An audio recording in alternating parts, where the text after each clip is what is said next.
What's going on, YouTube? Today we're going to be discussing an obscure mechanic in EU4 called Liberty Desire from Subject Development.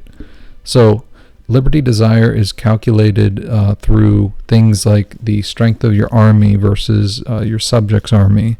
It's calculated through static modifiers like hordes have higher Liberty Desire, client states have lower Liberty Desire, and HRE revoke vassals have individually calculated Liberty Desire.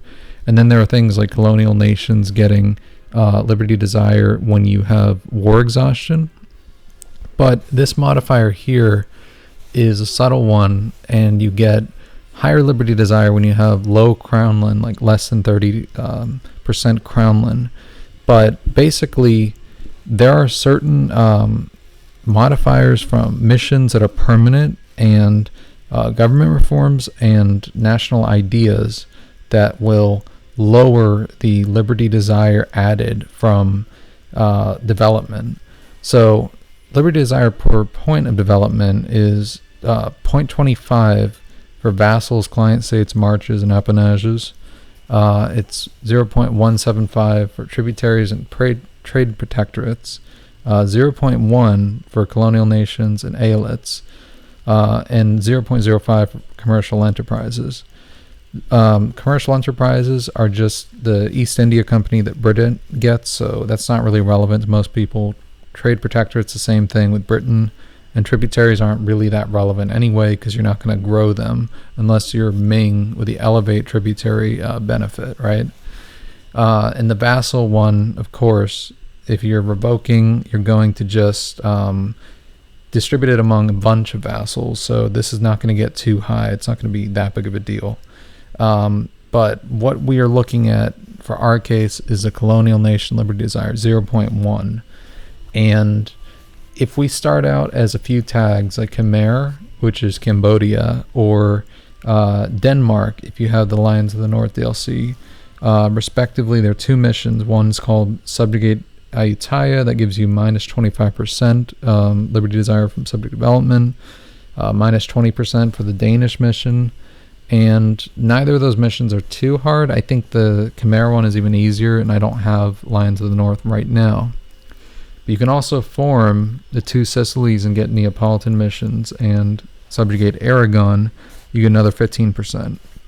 Let's say in my example we have Khmer and we have the Neapolitans. Then you're going to have like minus 40%, right?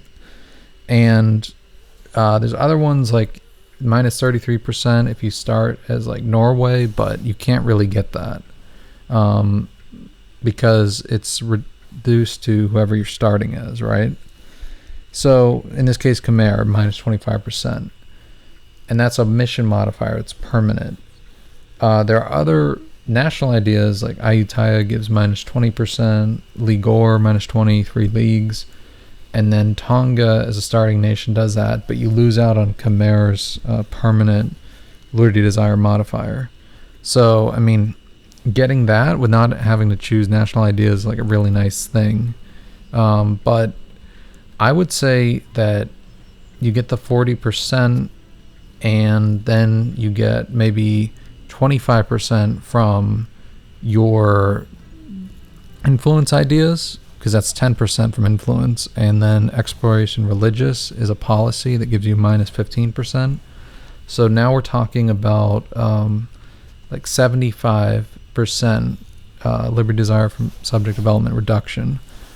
Finally, you could even go as far as choosing the Austrian Archduchy if you're not going to go horde, and just basically have almost no Liberty Desire at all, no matter what the development is. And the big purpose of this ultimately is that we're going to try to give all of our land to colonial Australia, or whenever we conquer new land, like in the East Indies and India, we give it to colonial Australia. And we don't have to core it. We don't have to diplo annex it, right?